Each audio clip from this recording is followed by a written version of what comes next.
Hey, everybody, I'm Paul Wharton. Today we have a special guest. Not only is she my dear friend and the founder of Dress for Success Greater London, but she is your 2022 Mrs. Universe. She's here to tell us all about her charitable works and give us an insight into what's coming in 2023. Welcome, the fabulous Juanita Ingram. Hey, Juanita. Hello, thank you so much for having me. I'm so excited to be here. Very excited. Well, you're looking absolutely beautiful. Expect no less. Thank you. I appreciate that. Yes. So let's go back to the beginning. Tell us a little bit about your history with pageants and what exactly is the purpose and the mission of Mrs. Universe as opposed to some of the other pageants. Absolutely. Well, I started out in pageantry. A lot of people aren't aware that there are different tiers in pageants. So everybody's familiar with teen and Miss, MISS, but there's also a Mrs. division for married women and Ms. that's usually like Ms. That's usually for unmarried women or widows or women who don't quite fit in the other categories. And I started out 15 years ago at the age of 30. And I've always found it to be an opportunity to help young girls to focus on the trajectory of their careers, character development. As an attorney, I was always getting invited to speak to youth groups. So one day, you have to be careful what you pray for. And one day I said a prayer and I said, God, I would love to have more opportunities to do this. Use me. What can I do? And I heard pageantry whispered and I laughed and I said, no way. But I actually researched it a bit in the Bible and looked at the book of Esther, which is the first historic Wow. account of pageantry that we have. So it's like the Miss Persia pageant. And I saw the purpose in it. And that if you do pageantry with purpose, it is very powerful. We have platforms and opportunities to raise awareness and funds for our charity of choice. So I've been doing it ever since then. Mrs. Universe is owned by the Miss World Corp. That's who owns the trademark. It's all about IP. I never take my legal hat off. And Yeah. so No, you they don't. own, no. And so they own the trademark for Mrs. Universe. And I love their system. This is a system that is not your grandmother's pageant. They are all about embracing women, allowing them to be themselves, all shapes, all sizes. It is not the traditional sort of stringent kind of system that does not allow you to be who you are. And so I love my directors. I love the system. I went to compete. I was supposed to compete in 2020, but thanks to the pandemic, we deferred 2 years. And yeah, this past August, I went and I won. And I'm just really elated to have the opportunity. Well, we are celebrating you all around the world and definitely here in the UK. So, speaking of the UK, we are nearing the end of Black History Month. So, the Yes. news of your win is really very timely because you're also making history as the first Black woman to win the title of Mrs. Universe. I know a Yes. few firsts in that area, don't I? Yes, you do. I think we both Yes, do. Yes. yes, we do. So, what does Yes. that mean to you, Juanita? And what do you want others to take away from this historic moment? And I'm so grateful to be in this position. I honestly was in shock that in 2022 that I was the first or am the first Black woman to win Mrs. Universe. I want people, and especially young girls, to know that representation matters and that all forms of beauty are to be celebrated. There are no limits in terms of how we see and what we see as beautiful. And moreover, I hope to represent that intelligence is beautiful, knowledge is beautiful, giving back to others and living a life beyond yourself is beautiful. And so I think it's important that we always have a seat at the table. It is Black History Month in the UK, and how timely it is to celebrate this. And I did not expect my win to go as viral as it did, but sometimes when you're the first, that's what happens.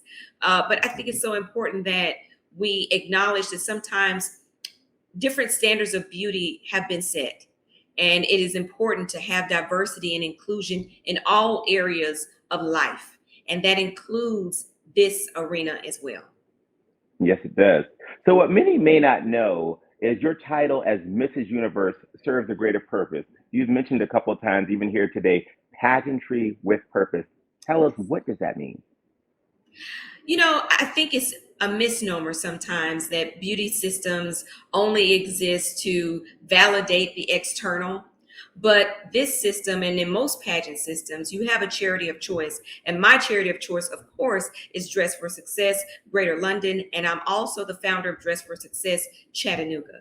And I intend on raising awareness of the work that we do, and that we Mhm. take women who are unemployed and get them back into the workplace. So it's economic empowerment. We are challenging poverty straight on. We use gently used clothing and give it to women. Interview attire, interview training, a host of other services so that they can be empowered to go on and to succeed. And so that is the focus of my year, is bringing awareness to Dress for Success. Yes. Well, speaking of the fabulous Dress for Success, I'm very honored to be a patron of this charity. But for you, Yes, it's really your baby. So you yes, lived in London for 5 years, and during that time, you founded the Greater London Dress for Success chapter. And you've since gone on to recently start one in your hometown of Chattanooga, Tennessee. I love that. yes, yes. So, for those that don't know, we can go a little bit deeper. Can you tell us about the charity's mission and how you're using your Mrs. Universe title to bring more attention to the services that Dress for Success provides? Absolutely. We help unemployed women to get back into the workplace. And we know that statistically, when you help a woman and the trajectory of her career economically, you not only impact her, but her entire household. That's her children and everyone that's under the umbrella of the people that she interacts with every single day. So at Dress for Success, we not only provide clothing. In fact, there's a rebranding that's taking place. It is beyond the suit. Yes. And so that we want people to know. And part of my mission is to really bring awareness to all of the services that we provide. Yes, it starts with the suit, but it is beyond the suit.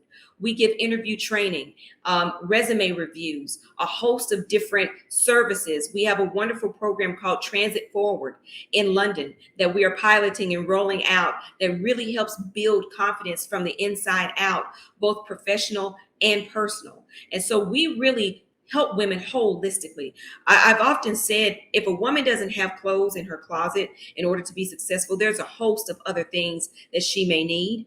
We also provide ongoing support for women who are successful in our PWG. It's our professional women's group that they meet monthly. And we do everything from appropriate work makeup application to projection on screen now, because we know that we live in a hybrid virtual in-person world. We do everything from, some of our women that are our clients are coming from very vulnerable positions, sometimes human trafficking survivors, domestic violence survivors. And so some of them have never been allowed to balance a checkbook. Some of the normal functions and everyday lifestyle functions that we take for granted are skills that we try to impart and help them to gather and nurture and really manifest in their lives so that they can be successful in every area of life. So we are beyond the suit. I hope to bring awareness to that all year long, and also to raise important funds, because every affiliate is standalone. We raise our own funds. We are not supported by the government. And so it is important for people to give financially to support the work that we do as well. Juanita, my hat's off to you and the work that you're doing at Just for Success. I think it's absolutely fabulous. And as I said, I'm honored to be in the mix as a patron. But before we go, let's discuss a topic that I know is near and dear to your heart. October is also Breast Cancer Awareness Month, and you're heavily involved in promoting the message of getting mammograms for early detection and prevention. Tell me Yes. about the work that you're doing this month and really for you all year. Absolutely. I am bringing awareness for mammogram um, engagement, because a mammogram literally saved my life. Mammograms work. I want to raise not only awareness that we need mammograms, especially women over 40, which I happen to be, but moreover, No. excessive. Oh, yes, many Which is times over. wonderful. I love it. I love Thank it. you. Thank you. Thank you. Thank you. But I think it's so important because I was 43 by the time I had my first mammogram. I missed the 40 window. I did not know at the time that I was supposed to do that every year. Right when my family moved from America to Taiwan, I thought I was just checking the box. I said to myself, oh, I'll go and get this mammogram thing done. So that'll be one less thing that I have to do when I go to Taiwan. And I honestly thought I was checking the box. No woman expects to get a call back, and I did. And so I ended up having to have a ton of tissue removed, a lot of surgery, full reconstructive surgery. And my mammogram did what it was supposed to do. It saved my life. Sometimes when you have a mammogram, it catches it early. It does what it's supposed to do. And it's Yeah. so critical for women to be able to have this. Early detection is key. It can really save your life. It saved mine. And so I am an advocate all year long. I've got a walk here in Singapore. I live in Singapore now. I've got a walk here on the 30th that I'm going to participate in here in Singapore. But all year round, I am advocating for women to not only know that they need to go get a mammogram, but also for people to donate to various breast cancer charities in their local area that make these mammograms accessible. No woman should have to decide between a mammogram and groceries, but that is a reality for many women, especially women who are under 40 that may necessarily feel a lump or feel a change. They need a mammogram, but their insurance is not going to cover it.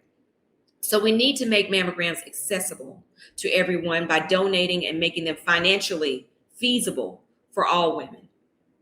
Well, this message is so important, Juanita, and you are literally potentially saving lives. So thank you for sharing your story. I can't wait to get you here. You're going to be in Yes. London in March for Oh, the yeah. sixth annual Power Awards, which you Yes. began. Tell me Yeah. more about that. And what more do you have planned for 2023? Because you are a mover and a shaker, and I just can't wait to hear. Oh, well, I am really excited about the Power of Women Awards this year. We're rebranding it to just the Power Awards because it really is inclusive of everyone. I started the awards 6 years ago. I wanted to give recognition to ordinary women doing extraordinary things, ordinary people doing extraordinary things. And this year, it's all about inclusiveness. It's all about breaking the bias and really addressing head on those issues of bias that still plague us in the workplace and in society. So we will have a panel event on the 7th and the awards on the 9th. So we cannot wait. I can't wait to come back to London. I'll actually be in London before that. I'm there in December. I'm excited. Ooh. I have not been back since March of 2020, since the last time we met in person. So it's going to be great to be back in person and to really recognize some pillars in the community that are doing extraordinary work and not only empowering women to get back into the workplace, but really breaking the bias and empowering all. We're focused on inclusiveness this year. So we're really excited about that. Well, what a powerful, positive message. Thank you for being here with me today. And I can't wait to see you in person. You know I can.